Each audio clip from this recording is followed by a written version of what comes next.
অ্যানালিসিসে সকলকে আমন্ত্রণ। ৩৯ বছর বয়সে শুধুমাত্র লিওনেল মেসি না, আমাদের সাকিব আল হাসানও পারফর্ম করে যাচ্ছেন। সত্যি কথা বলতে বিশ্বকাপ ফুটবলের কারণে সাকিব আল হাসানের পারফরমেন্সটা ওইরকমভাবে হাইলাইটেড হয় নাই। ব্যক্তিগতভাবে যদি আমার কথা বলি, বিশ্বকাপ ফুটবলের ব্যস্ততার কারণে সাকিব আল হাসানের আগের ম্যাচগুলো ওইভাবে দেখার সুযোগ হয় নাই। তবে গেল 2 দিনে সাকিব আল হাসানের প্রত্যেকটা ম্যাচের বোলিংগুলোকে ঠিকঠাক মতো দেখার চেষ্টা করেছে, একদম পুরো টপ টু বটম দেখার চেষ্টা করেছি। এবং সেই জায়গা থেকে আমার একটা অবজারভেশনের জায়গা, সেটা হচ্ছে সাকিব আল হাসান 39 বছর বয়সেও এখনো তিনি চোখ বন্ধ করে আসলে জায়গা মতো বল ফেলতে পারবেন। মানে চোখটা বন্ধ করে যদি তিনি বোলিং করেন, জায়গায় বল ফেলতে পারবেন। একটা পরিসংখ্যান দিয়ে শুরু করি। এই এলপিএলে সাকিব আল হাসান পাওয়ার প্লেতে সর্বমোট 6 ওভার বোলিং করে 33 রান দিয়ে কোনো উইকেট পান নাই। তবে পাওয়ার প্লে বোলিংয়ে তার ইকোনমি রেটটা 5.50। একটা ম্যাচে শুধুমাত্র আমি দেখতে পেয়েছিলাম যে পাওয়ার প্লেতে খারাপ বোলিং তিনি করেছেন।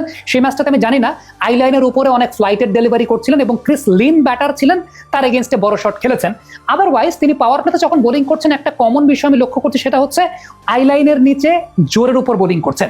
89 kilometre per hour, 90 kilometre per hour বা 87, 88, 89 এর মধ্যে অ্যাভারেজে টেনে টেনে আইলাইনের নিচে বোলিং করছেন এবং বেশ স্কিডে বোলিং করছেন পাওয়ার প্লের সময়টা। শুধুমাত্র একটা ম্যাচে আমি দেখেছিলাম, যে ম্যাচটাতে একটু ফ্লাইট জেনারেট করছিলাম, জানি না হয়তোবা তার অন্য কোনো প্ল্যান ছিল উইকেট টেকিং অপশনের জন্য। বাট পাওয়ার প্লেতে এখন পর্যন্ত এই টুর্নামেন্টে যেরকম বোলিং সাকিব করেছেন, আমার কাছে ব্যক্তিগতভাবে মনে হয় যে তিনি তার দলের যেটা প্রয়োজন সেই প্রয়োজন অনুযায়ী বোলিং করেছেন। এবারে পাওয়ার প্লের বাইরের বোলিং এ সাকিব আল হাসান যে উইকেট পেয়েছেন, সেখানে দুইটা উল্লেখযোগ্য বিষয়। একটা হচ্ছে পেস ভ্যারিয়েশনের জায়গাটা, আরেকটা সাইড স্পিন ওভার স্পিনের ব্যবহারটা চমৎকার ভাবে করেছেন।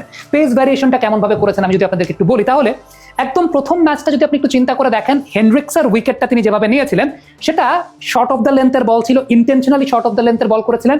ডিপ মিড উইকেটে একটা ফিল্ডার ছিল, এই বলটা 83 কিলোমিটার পার আওয়ার বেগে ছিল, অর্থাৎ আস্তে করেছিলেন, তবে ওভার স্পিন করেছিলেন। আপনি যদি সিম রিপ্রেজেন্টেশনটা লক্ষ্য করে দেখেন, সেটা over spin kind of delivery ছিল। এরপরে তিনি আরেকটা আর্মার ডেলিভারিতে জোরের সঙ্গে খুব স্পিডে বলটা ঢুকেছে, ওই বলটা যদি লক্ষ্য করে দেখেন, সেটা 89 কিলোমিটার পার আওয়ার বেগে ছিল। This is the pace variation I am talking about. এবং সেই সঙ্গে ওই বলটা ছিল আবার side spin kind of delivery. আপনি যদি এই দুইটা উইকেট একটু পার্থক্য করে দেখতে চান, একটা ওভার স্পিন, একটা side spin kind of delivery. So একই ম্যাচে আমরা দুইটা বিষয় বললাম, যে পেস ভ্যারিয়েশনের জায়গাটা, যে তিনি পাওয়ার প্লের পরে পেস ভ্যারিয়েশনটা খুব ভালো মতো করছেন। 83, 89 দুইটাতে উইকেট পেয়েছেন। আবার যে ম্যাচটাতে দাসুন সানাকার এগেইনস্টে 6 খেলেন, তারপর উইকেট পেলেন, এটাও যদি আমি আপনাদেরকে দেখাই, দুইটা খুব উল্লেখযোগ্য বিষয়। যে বলটায় 6 খেয়েছেন বা ওই ওভারের আগের বলগুলো সাকিব স্পিড মেনটেন করছিলেন 82, 83 এরকম। যেটা ছক্কা খেয়েছেন সানাকার কাছে স্টাম্প করিডোরে, মিডল লেগ করিডোরে, 83 কিলোমিটার পার আওয়ার ছক্কা খেয়েছেন। জাস্ট ইমিডিয়েট পরের বলটা সাকিব করলেন 89 কিলোমিটার পার আওয়ার, অর্থাৎ 89 কিলোমিটার পার আওয়ারে অফ স্ট্যাম্পের একটু বাইরে। সানাকা ওই পেস ভ্যারিয়েশনের জায়গাটাতেই ধরা খেয়েছেন এবং সাকিব মাস্টার ট্যাকটিক্স, যেটা তিনি সবসময় করে এসেছেন, যেটা তিনি সবসময় করেন, ওই মাস্টার ট্যাকটিক্সে সাকিব উইকেটটা নিয়ে নিলেন।